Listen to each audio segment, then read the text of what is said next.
एक मस्त वाली चोरी पकड़ गई है सेथ रॉलिंस की। अभी एडब्ल्यू का जो शो हुआ था, मतलब एडब्ल्यू का मीडिया स्क्रम हुआ था, जो कि वो अपने यूजुअली शोज के बात करते हैं, जहां पर वो बातें करते हैं कि शो पर क्या हुआ, कैसे हुआ।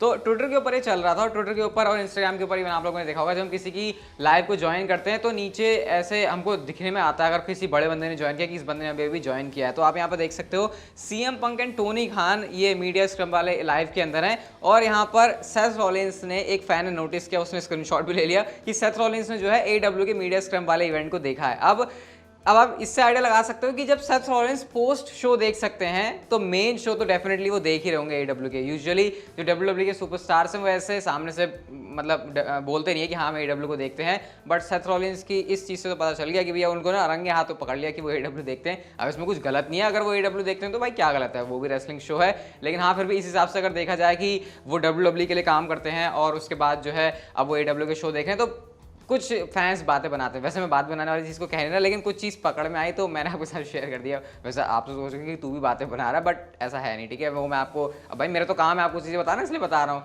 बाकी कमेंट सेक्शन में आप लोग बताना कि क्या कहोगे आप लोग इसके बारे में। ओमोस ने एक बहुत बड़ा क्लेम, एक स्टेटमेंट दे दी है।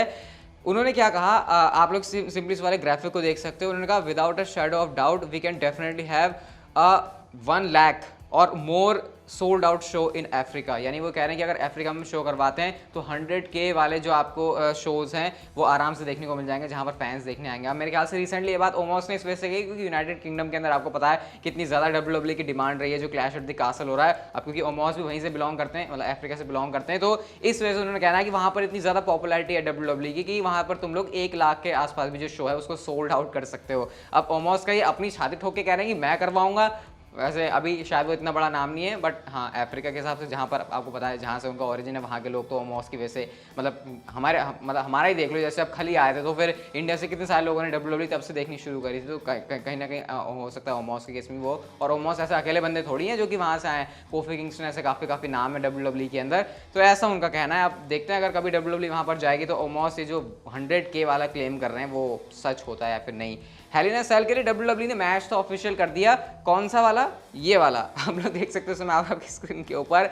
As, Rhea Ripley and Damian Priest versus Liv Morgan, AJ Styles and Finn Balor. और इससे पहले कि मैं कुछ भी बोलूं, सबसे पहले आप पीछे डेमन प्रीस्ट को देखो भाई।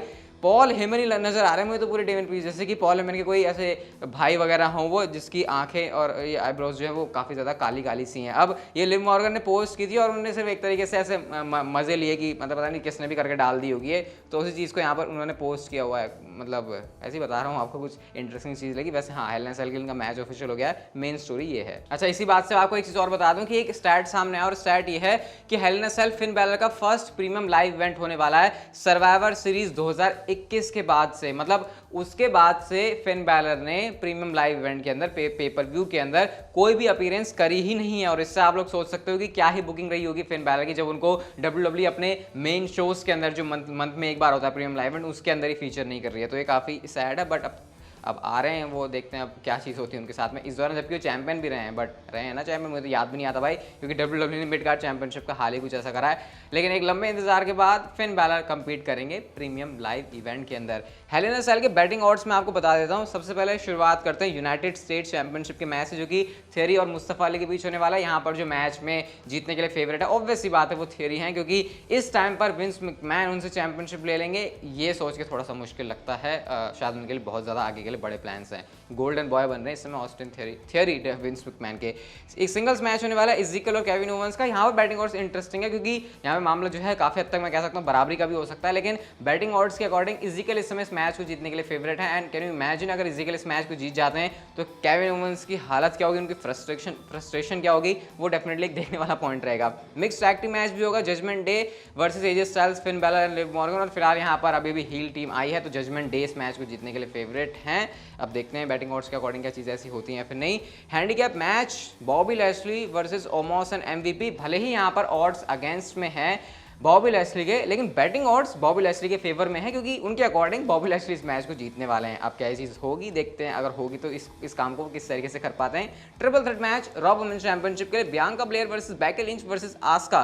तो सबसे ज़्यादा चांस इस मैच में जीतने का है चैंपियन का ही। बियांका ब्लेयर यहाँ पर फेवरेट है, उसके बाद नंबर आता है बेकी लिंच का, और सबसे लीस्ट चांस इस मैच में जीतने का है आस्का का। तो बैटिंग ऑड्स के अकॉर्डिंग बियांका ब्लेयर के हाथ से चैंपियनशिप नहीं जा रही। और जो हेल इन अ सेल का सबसे बड़ा मैच है Cody Rhodes versus Seth Rollins, मुझे पता है इस मैच के और जानने के लिए आप लोग काफ़ी इंटरेस्टेड हो गई क्या है, तो कोडी रोड्स इस बार फिर से फेवरेट है बैटिंग ऑड्स के अंदर, और वो जीतेंगे इस मैच में अकॉर्डिंग टू बैटिंग ऑड्स। हालांकि सेथ रॉलिंस ज़्यादा पीछे नहीं है, बट अभी भी जो दबदबा है वो कोडी रोड्स का यहाँ पर ज़्यादा है। अब देखते हैं क्या डब्ल्यूडब्ल्यूई करती है हेल इन अ सेल के अंदर। अभी वैसे देखने में तो नहीं लग रहा है कि कुछ बहुत मेजर चीज़ें हैं इस मैच के अलावा, ये हेल इन अ सेल वाले मैच के अलावा, बट कुछ ना कुछ डब्ल्यूडब्ल्यूई फिगर आउट करेगी आई थिंक तरीका, क्योंकि हेल इन अ सेल है ना, कोई ऐसा छोटा मोटा प्रीमियम लाइव इवेंट है नहीं डब्ल्यूडब्ल्यूई का। आई थिंक डब्ल्यूडब्ल्यूई को इसी तरीके से देखना चाहिए। गोल्डबर्ग की बात करते हैं तो अभी रिसेंटली बॉबी लैशली ने एक स्टेटमेंट दिया गोल्डबर्ग के बारे में। अभी आपको पता है कि राइवलरी हमको देखने को मिली थी जहाँ पर एंड में जो गोल्डबर्ग जीत गए थे, तो बॉबी लैशली ने ये कहा कि मुझे गोल्डबर्ग के साथ काम करके मजा आया, और अगर गोल्डबर्ग दोबारा से रिंग में आने के लिए तैयार है तो सबसे पहले उसके आगे मैं खड़ा हूँगा, यानी पहले मेरे सामने आएगा, उसके बाद किसी और के बाद आना। वैसे मैं आपको ये बता दूं कि अभी डब्ल्यूडब्ल्यूई ने क्राउन जूल भी ऑफिशियल कर दिया ना, अभी उसको होने में काफी टाइम है, लेकिन गोल्डबर्ग एक्सपेक्टेड है हर बार की तरह इस बार भी सऊदी अरेबिया के शो के अंदर। भले ही उनको देखने से ऐसे लगता है कि अब उनके मैचेस खत्म हो गए, अब वो कुछ नहीं कर रहे, रोमन रेंज के साथ भी मैच करके चले गए, सब कुछ उनका हो गया, बट यहाँ पर डब्ल्यूडब्ल्यूई क्योंकि डब्ल्यूडब्ल्यूई को लेजेंड्स लेकर आने होते हैं, लेजेंड्स राइज, डब्ल्यूडब्ल्यूई ने तो अपने जब इस बात की ऑफिशियल अनाउंसमेंट करी तो लिखा ही है था कि लेजेंड्स उठने वाले हैं, तो लेजेंड्स उठने वाले हैं, तो अब तो 2-4 ही लेजेंड बचे हैं डब्ल्यूडब्ल्यूई के पास। मतलब अंडरटेकर तो रिटायर हो गया, उनको तो मैं एक्सपेक्ट बिल्कुल भी नहीं करूंगा, मुझे लगता भी नहीं कि करना चाहिए, बट हाँ गोल्डबर्ग की परफॉर्मेंस के हिसाब से रिसेंटली जैसी रही है, फिर से आप एक्सपेक्ट कर सकते हो गोल्डबर्ग को और उनके रिटर्न को। क्या फिर से बॉबी लैशली के सामने वो लड़ेंगे, ये इंटरेस्टिंग पॉइंट होगा देखने के लिए। रॉक की बेटी जिनका नाम सिमोन जॉनसन है, उनके अराउंड अभी काफी सारी चीजें हो रही हैं। सबसे पहले क्या हुआ देखो, उनका तो ट्विटर के ऊपर नेम ही चेंज हो गया, आप नेम उनका देख सकते हो, एवा रेनी, अगर मैं इसको सही से पढ़ रहा हूँ, रेनी पता नहीं इसका जो भी प्रोनाउंसिएशन होगा मुझे नहीं पता, तो डब्ल्यूडब्ल्यूई ने उनका नेम को चेंज कर दिया। इससे काफी सारे लोग इस बात से खपा हैं कि तुमने सिमोन जॉनसन नाम ही हटा दिया उनके नेम से। अब डब्ल्यूडब्ल्यूई क्या ये चीज़ उनके डेब्यू के लिए डब्ल्यूडब्ल्यूई कर रही है, उनके नेम को चेंज की, जब वो आएंगे टेलीविजन के ऊपर तो उनके नए नेम के साथ होंगी। अगर ऐसा है तो बहुत सारे फैंस इस बात से डिसअपॉइंटेड हैं कि क्या तुम सिमोन जॉनसन को ऐसे लेके आओगे टेलीविजन के ऊपर कि जैसे उसका रॉक से कोई नाता ही नहीं है। मतलब हो सकता है डब्ल्यूडब्ल्यूई उनको इस हिसाब से भी लेकर आए कि ये डब्ल्यूडब्ल्यूई के अंदर एक फीमेल है, रेसलर बनने आई है, बस ऐसे हो सकता है उनके पास हिस्ट्री कुछ डब्ल्यूडब्ल्यूई बताए ना, शायद उस वाला कैरेक्टर वो उनको दे ही ना, तो इस बात से फैंस डिसअपॉइंटेड हैं।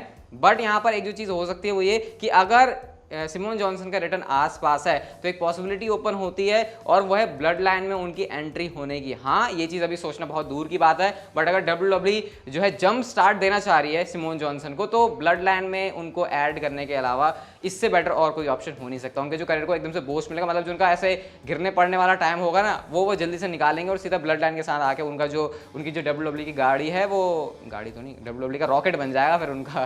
तो ये चीज़ डब्ल्यूडब्ल्यूई कर सकती है। और मेरे ख्याल से नेओमी को हम हमेशा सोचते हैं, तमीना को सोचते हैं कि हाँ ये हो सकती है, नाया जैक्स तो निकल ली, बट सिमोन जॉनसन जो कि अभी एक नया टैलेंट है, शायद उनकी एक जगह बन सकती है ब्लड लाइन के अंदर। क्या आप इंटरेस्टेड होगे वैसे ऐसी चीज़ देखने में? कमेंट सेक्शन में जो आप लोग बता सकते हो। लेकिन बात करते हैं आज की सबसे बड़ी स्टोरी की, और ये आपके चेहरे पर ला सकती है काफ़ी बड़ी वाली स्माइल, क्योंकि यहाँ पर मैं बात कर रहा हूँ द फील्ड ब्रे वाइट की, या फिर ब्रे वाइट के रिटर्न की। अब कुछ ट्वीट के सीक्वेंसेस आते हैं ब्रे वाइट के ट्विटर अकाउंट के ऊपर। सबसे पहले आप लोग ये वाला ट्वीट देख सकते हो, everything good that's ever happened to me, first came a period horrible suffering, I never ask why, I just wait for the rough part to end, I was chosen to whatever reason and I have got shit to do, it doesn't hurt anymore, it burns, I am ready now. तो पहले वाला tweet था। अब Bray Wyatt के अंदर जो गर्मी है वो साफ दिख रही थी कि वो कुछ तो कुछ कहना चाह रहे हैं। फिर उन्होंने कहा, I am tired of watching, tired of hearing irrelevant clowns speculate how I will be perceived, यानी वो बता रहे हैं कि मेरे बारे में लोग कैसी कैसी बातें कर रहे हैं कि हाँ ऐसे होगा वैसे होगा। उन्होंने फिर लिखा, wherever and whenever I decide to return I will remind everyone why they know my name again and again, believe in me, hashtag I found it। अब इसका मतलब फिर से ब्रे वाइट ने कोई चीज ढूंढ के निकाल ली है, और जो सबसे लास्ट वाला ट्वीट है वो सबसे ही ज्यादा इंटरेस्टिंग है। ब्रे वाइट यहाँ पर लिखते हैं, पेशेंस इट्स ऑलमोस्ट टाइम, यानी ब्रे वाइट क्लियरली यहाँ पर अपने जो रिटर्न को है, प्रो रेसलिंग रिटर्न को है, उसको टीज नहीं कर रहे हैं, इस बार पूरी तरीके से कंफर्म ही कर रहे हैं। और गाइस इससे पहले जो ब्रे वाइट का ट्विटर के ऊपर नेम था वो विंध्यम के नाम से था, जिनका रियल नेम है विंध्यम रोटुंडा ऐसे करके उनका नाम है, बट अब वो चेंज हो चुका है वाइट के नाम से। And if I am not wrong, Bray Wyatt के नाम से उनको जानते थे, और शायद इस नाम का जो ट्रेडमार्क है वो शायद डब्ल्यूडब्ल्यूई के पास है, इसके कॉपीराइट मैं श्योर नहीं हूं, लेकिन अगर वो वाइट नाम को यूज कर रहे हैं तो कहीं ना कहीं इसका डब्ल्यूडब्ल्यूई से लिंक है। और इस लिंक को और पुख्ता करने के लिए कि वो डब्ल्यूडब्ल्यूई में रिटर्न की ही बात कर रहे हैं, उन्होंने अपनी प्रोफाइल पिक्चर के अंदर जो चीज लगाई उसे आप लोग देख सकते हो, ये सीधी है फिलहाल। अब मैं आपको इसको उल्टा करके थोड़ा जूम करके दिखाता हूं, क्लियरली आप लोग यहाँ पर फील्ड का मास्क देख सकते हो। और आपको पता है फील्ड किसकी प्रॉपर्टी है?